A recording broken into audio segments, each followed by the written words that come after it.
किसान भाइयों नमस्कार। स्मार्ट किसान चैनल में आपका स्वागत है।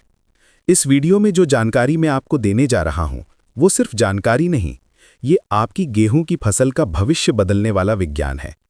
और भाई मैं गारंटी देता हूं, अगर आपने ये वीडियो पूरा देख लिया तो गेहूं में जिंक डालने के बारे में आपका नजरिया पूरी तरह बदल जाएगा। जिंक वो चीज है जिसके बिना गेहूं का फुटाव, जड़, दाना, बालियां, रंग, तना कुछ भी पूरा नहीं होता। और अफसोस की बात यह है कि ये बात आपको कभी कोई दुकान वाला नहीं बताएगा, क्योंकि दुकान वाले को यूरिया बेचने में फायदा है, जिंक बेचने में नहीं। लेकिन किसान को फायदा जिंक से होता है। ये बात आज मैं आपको इतने गहरे तरीके से समझाने वाला हूं कि आपकी फसल में जिंक का रोल आपके दिल में बैठ जाएगा। भाई वीडियो को पूरा देखना, क्योंकि आज मैं जमीन की सबसे गहरी बात बताने वाला हूं। गेहूं में जिंक कब डालना चाहिए, कैसे डालना चाहिए, कौन सा जिंक सही है, कितना डालना चाहिए, देरी होने पर क्या होता है, जल्दी डाल दिया तो क्या नुकसान होता है, जिंक पानी में देना चाहिए या सूखा डालना चाहिए, स्प्रे में देना चाहिए या खाद में मिलाकर देना चाहिए, आपके सारे सवालों का जवाब।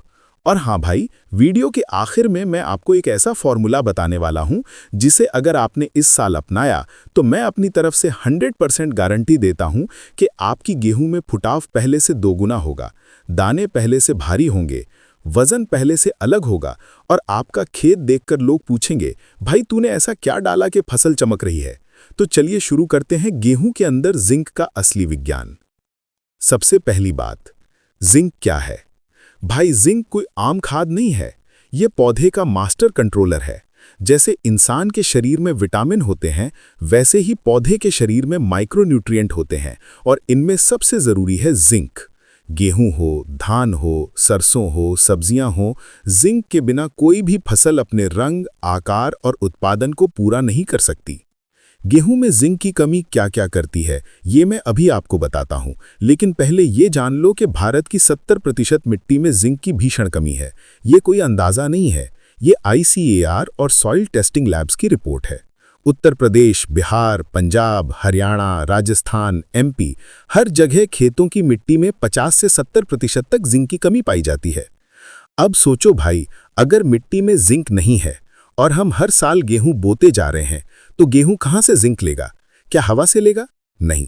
क्या पानी से लेगा? नहीं। उसे जिंक आपको ही देना पड़ेगा, और अगर आप जिंक नहीं देंगे तो नुकसान आपका होगा। अब बताता हूं कि जिंक की कमी से नुकसान क्या क्या होता है। 1. पत्ती पीली हो जाती है, नसें गहरी रह जाती हैं। 2. फुटाव रुक जाता है, पौधा सिंगल डंठल बन जाता है। 3. तना पतला रह जाता है। 4. जड़ें छोटी रह जाती हैं। 5. पौधा ठंड और गर्मी दोनों में कमजोर पड़ता है। 6. दाने आधे भरते हैं। 7. बाली छोटी बनती है। 8. गेहूं में वजन घट जाता है। 9. फसल पर रोग जल्दी लगते हैं। 10. पैदावार 20-30% तक कम हो जाती है। ये बिल्कुल सच्चाई है भाई।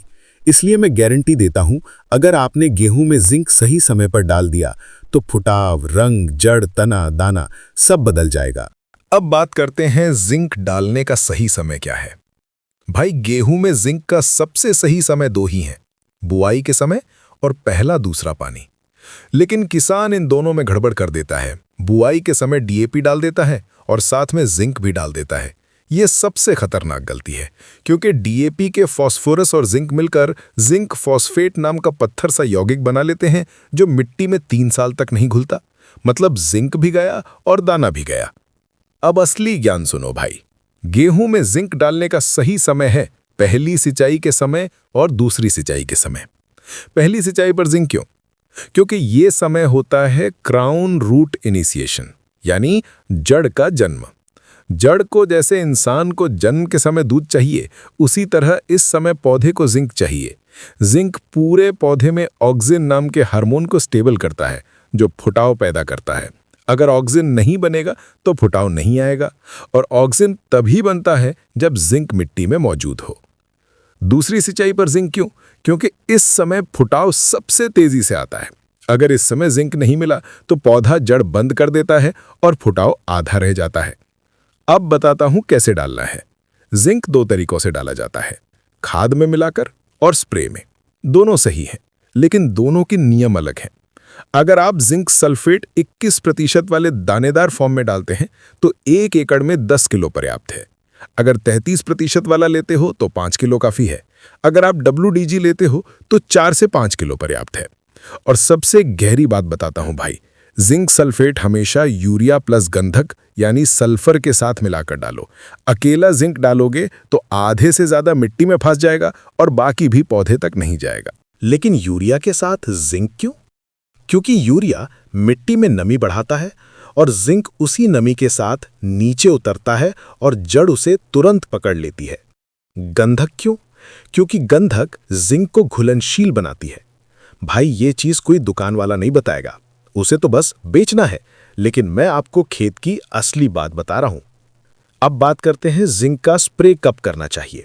अगर पत्तियां ऊपर से हल्की सफेद दिख रही हों, या पत्ती की मध्य नस गहरी हो, या पौधा लंबाई में जा रहा हो लेकिन फुटाव नहीं आ रहा हो, तो 0.5% जिंक का स्प्रे करना चाहिए।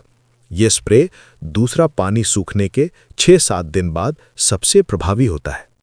अब आता है एक बहुत गहरा सवाल, जिंक अधिक डाल दिया तो नुकसान होगा क्या? बिल्कुल होगा भाई। जिंक का ओवरडोज पौधे की दूसरी क्रियाओं को ब्लॉक कर देता है, इसलिए 5 से 10 किलो प्रति एकड़ ही डालना है। इसे ज्यादा डालना नुकसान। अब बताता हूं कि जिंक डालते समय कौन से माइक्रो न्यूट्रिएंट और डालने चाहिए। पहला बोरॉन 1 किलो, दूसरा सल्फर 5 किलो, तीसरा पोटाश 10 किलो, चौथा यूरिया 15 किलो। ये 4 मिलकर जिंक की शक्ति को 3 गुना कर देते हैं। अगर ये 4 आपने सही डाले तो मैं गारंटी देता हूं कि आपके गेहूं का फुटाव पहले से 2 गुना होगा, तना मोटा होगा, दाना भारी होगा।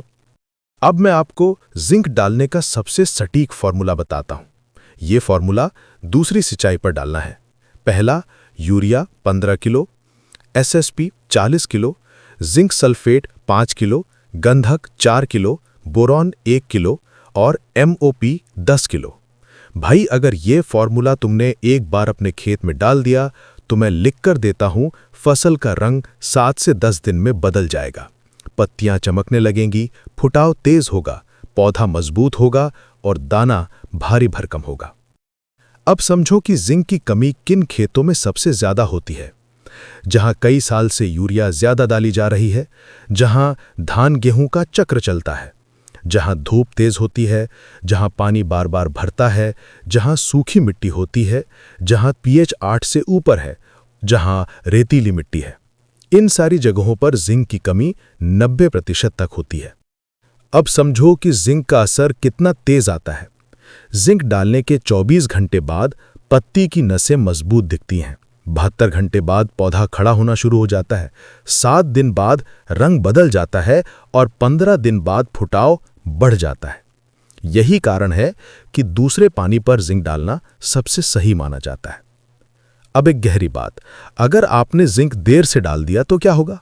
फुटाव रुक जाएगा, पौधा लंबा तो जाएगा लेकिन पतला होगा, बाली छोटी होगी और दाना आधा रहेगा।